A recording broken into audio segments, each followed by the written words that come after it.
इस कविता का जो विषय है, वो जो शब्द है, असल में उस पर कविताएं नहीं लिखी जा सकती। दुनिया की किसी भी कलम में इतनी ताकत नहीं है कि वो मां पे कविताएं लिख सके। मैं तो बहुत छोटा कलमकार हूं, मैं मां पे क्या कविताएं लिखूंगा। मैंने एक कविता सिर्फ ये लिखी है कि जब मां हमारे पास होती है तब शायद उसके होने का एहसास नहीं होता। जब मां नहीं होती तब जिंदगी क्या होती है, बस मैं ये कहना चाहता हूं। तब आप सुने उस कविता को। एक बहुत छोटी सी कहानी उस कविता के शुरू में कहता हूं। एक जंगल में एक संगीतकार मृदंग बजाता था। मृदंग ढोलक की तरह एक वाद्य को कहते हैं। और जब मृदंग बजाता तो एक बकरी का बच्चा वहां रोज आके खड़ा हो जाता। एक दिन सर ये कैमरे जो भी हैं बंद कर दें प्लीज, फॉर गॉड सेक। बकरी का बच्चा वहां खड़ा हो जाता आके, तो मृदंग जो बजाता था संगीतकार, उसने उस मेमने से एक दिन पूछ लिया कि यार तुझे क्या मेरा सुर, मेरी ताल, मेरी लय बहुत अच्छी लगती है जो तू रोज यहां चला आता है। वो बोला मैं नहीं जानता कि आप क्या बजाते हैं, न मुझे सुर की समझ, न ताल की समझ, न लय की समझ। मैं तो बस इतना जानता हूं कि इस ढोलक पे, इस मृदंग पे जो चमड़ा मढ़ा है वो मेरे मां के बदन से आया है। क्या बात है, बहुत अच्छे, वाह। जब इस पे थाप पड़ती है मैं आके खड़ा हो जाता हूं। बहुत अच्छे, वाह। मेरी कविता मां के न रहने पे भीतर से पड़ी हुई थाप की कविता है। तब सुनाना चाहता हूं। इस कविता में अगर आपके आंसू बाहर की दुनिया की यात्रा करना चाहे तो रोकिएगा मत। अगर आपको ठीक लगे, जैसा कहता हूं जब मां नहीं होती तब जिंदगी क्या होती है। एक मुनव्वर राणा साहब का शेर उधार लेता हूं कि किसी के हिस्से में मकान आया, किसी के हिस्से में दुकान आई, मैं सबसे छोटा था, मेरे हिस्से में मां आई। क्या बात है, वाह वाह, बहुत अच्छा। तब कहता हूं कि कल जब उठकर काम पर जा रहा था तो अचानक लगा कि कोई रोक लेगा मुझे।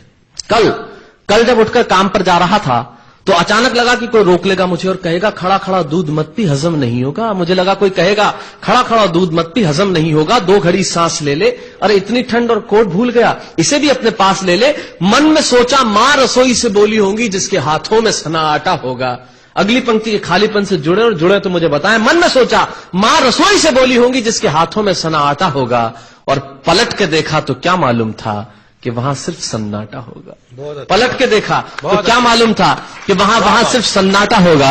अरे अब हवाएं ही तो बात करती हैं मुझसे। जब कोई नहीं होता तब अंतरिक्ष बात करता है, निर्वात बात करता है, वैक्यूम बात करता है। तब कहता हूं अरे अब हवाएं ही तो बात करती है मुझसे। लगता है जब जाऊंगा किसी खास काम से तो कोई कहेगा दही शक्कर खा ले बेटा, अच्छा शगुन होता है। कोई कहेगा गुड़ खा ले बेटा, अच्छा शगुन होता है। पर मन इसी बात के लिए तो रोता है कि सब कुछ है मां, सब कुछ, जिस आजादी के लिए तुझसे मैं सारी उम्र लड़ता रहा। आपने अपने बचपन में देखा होगा, माए हमें टोकती है, यहां मत जा, वहां मत जा, ये मत कर, वो मत कर। तब हम आजाद होना चाहते हैं और आजादी की कीमत कितनी बड़ी देनी पड़ती है। अगर कम शब्दों में मैंने ठीक बात कह दी हो तो इसका एहसास मुझे जरूर कराइएगा कि सब कुछ है मां, सब कुछ, जिस आजादी के लिए तुझसे मैं सारी उम्र लड़ता रहा वो सारी आजादी मेरे पास है। फिर भी न जाने क्यों दिल की हर धड़कन उदास है। कहता था ना तुझसे मैं वही करूंगा जो मेरे जी में आएगा, और आज मैं वही सब कुछ करता हूं जो मेरे जी में आता है। बात यह नहीं है कि मैं जो चाहूं कर लूं, मुझे कोई रोकने वाला नहीं है। बात है तो इतनी सी कि सुबह देर से उठूं ना तो कोई टोकने वाला नहीं है। बहुत अच्छे, वाह वाह, बहुत अच्छे, वाह वाह वाह वाह। बात है तो इतनी सी कि सुबह देर से उठूं ना तो कोई टोकने वाला नहीं है।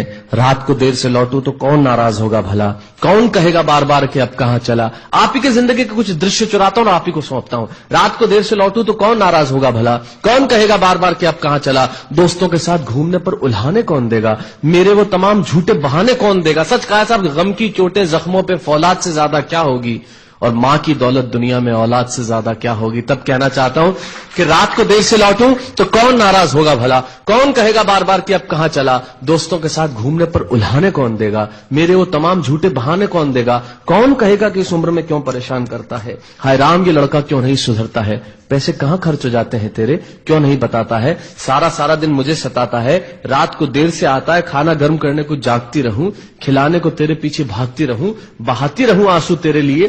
कभी कुछ सोचा है मेरे लिए। खैर मेरा तो क्या होना है और क्या हुआ है, इस बुढ़िया का तो क्या होना है और क्या हुआ है। तू खुश रह लेना यही दुआ है, और आज तमाम खुशियां ही खुशियां। जीवन में जो सर्वश्रेष्ठ एक पंक्ति जो ईश्वर ने मुझे सौंपी वो मैं आपको सौंपता हूं। कहीं कोई कविता नहीं है, एक बहुत सामान्य सी बात जो बहुत सामान्य ढंग से मैं कह रहा हूं, लेकिन गेट सेट गो जो मैंने किताब लिखी, शायद हिंदुस्तान के पिछले 3 सालों में सबसे ज्यादा बिकने वाली किताब वो रही। 14 भाषाओं में उसका अनुवाद हुआ।